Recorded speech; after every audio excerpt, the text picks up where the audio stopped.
I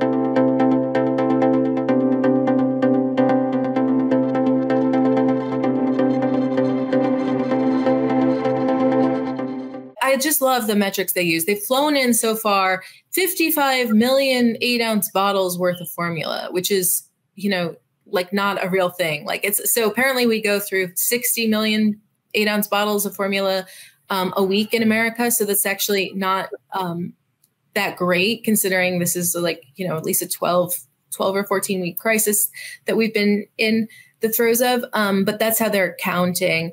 And his initial plan involved contracting FedEx, I believe, to fly in these, you know, this baby formula. And then somebody said, you know what, like maybe we don't have to fly in. Maybe we have military plans for this purpose. And indeed, not to bring up Boeing again, but Boeing has been contracted to create the next generation of aerial refueling tankers, and they've delivered a few of these things, but they have no chance of ever refueling a fighter jet in the air because of the poor design that they kind of refuse to accept. And this is sort of like one of these like low-key Boeing scandals that you don't hear about because there's so many others. But in the meantime, the Air Force has been forced to use these massive aerial refueling tankers that don't actually work as cargo jets. Now, why they aren't just using those and ferrying in, you know, formula from Europe is beyond me. I don't know how much excess formula Europe is really producing right now, but it is something that, you know, it sort of made me, because there's another thing where another Buttigieg item involves the practice of airlines, the increasing practice of airlines these days of charging families extra to sit together. And this is, I think that this is actually illegal. And I think that the FAA has said something about it and promised to fine airlines that do it, but they haven't yet. And again, this is another thing, you know, Pete Buttigieg, you know, I'm really glad that you were able to go on paternity leave, unlike my husband, who's a chef, and took like 9 days. But why can't you just get your, you know, like, why can't you get your act together and lay down the law for the airlines? Because there is a major, because there's, and this is the problem is that the Democratic Party, talking heads, the people who lead the party, not necessarily the ones who want to vote on the issues that matter the most, but the people who are given air, like something is ridiculous. I have seen some, this administration is heading for historically negative proportions in terms of their standing. Trump and DeSantis are literally knocking at the door already, and they're not even 2 years into this administration. The fact that they had Deborah Messing at the White House as some type of a consultant of some sort that they thought was of relevance. And she's saying, you know, you guys are freaking incompetent. Like she is only saying that because she is the embodiment of the most privileged type of white suburbanite or urban city dweller who has no worries in the world whatsoever. And they finally touched an issue that bothers her, which is a woman's right to an abortion. She doesn't give a damn about anything regarding working class economics, not one iota whatsoever.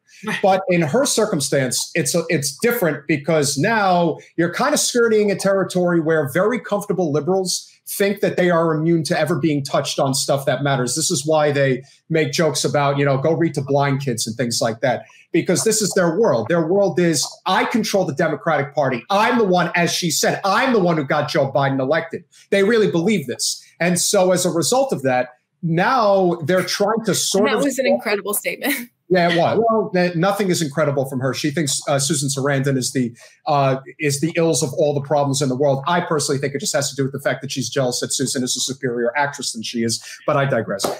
There really is a multitude of layers as to why we are here. But the biggest one of them all, bar none, is the fact that corporate special interests have captured our government. Like this is not. Absolutely.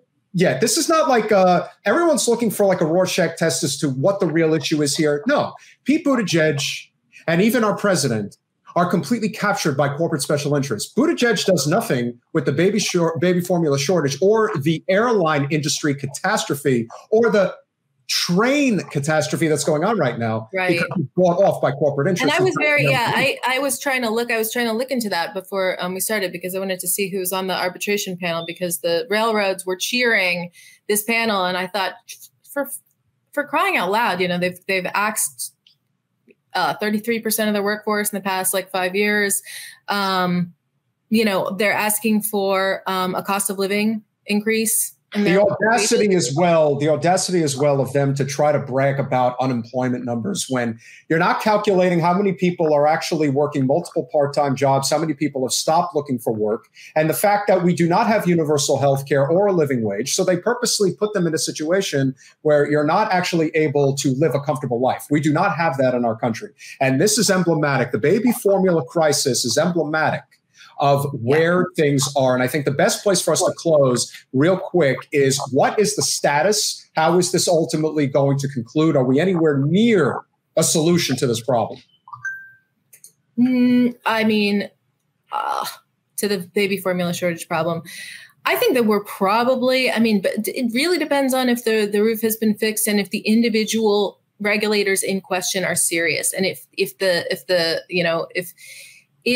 the people on the ground and if Abbott has been, I don't think that Abbott has been, you know, sufficiently shamed. You know, they still have they still have an enormously profitable business, and this hasn't cut into that at all. But you know, and they, you know, they reopened the factory with a leaky roof. So it really depends. But I think that, like, you know, there are certainly way more crises to come. And it's interesting that you bring up abortion. I've done a lot of work on the supply chain regarding the various abortion pills and Plan B, and the same, you know, they are completely concentrated. You know, there's you know, one or two makers of all of these major drugs, and that happened, you know, by design, right? But it is one of those things that kind of makes you think, because I've thought about this for a long time. I've always wondered why abortion was such a, was, you know, something that, like, Democratic activists, the Democratic establishment had such laser-like focus on. When Tucker Carlson is spreading ideas that, you know, there's some great replacement idea, you know, that there's some great replacement theory that's driving you know, our electoral strategy in the Democratic Party. And you think, well, no, that it's actually like the opposite, because the Democratic Party is, like, you know, like total focus. And the only thing that it's actually sort of, you know, sort of tried to work on is preserving a woman's right to not reproduce. And you know, for the rest of us, for people who actually have reproduced, for people who have families, and have to, you know, to feed them, they really haven't shown that much interest in helping them, and that's, you know, why their you know, their fate this midterm election looks so scary. Yeah, and the best place to close, quite frankly, you know, everyone's like, oh, they're trying really hard. If they actually cared, this is very much like the GOP. If they cared at all, which they don't, because this is all about corporate special interests, they would have extended the child tax credit. They would have done something about paid family leave. They did nothing.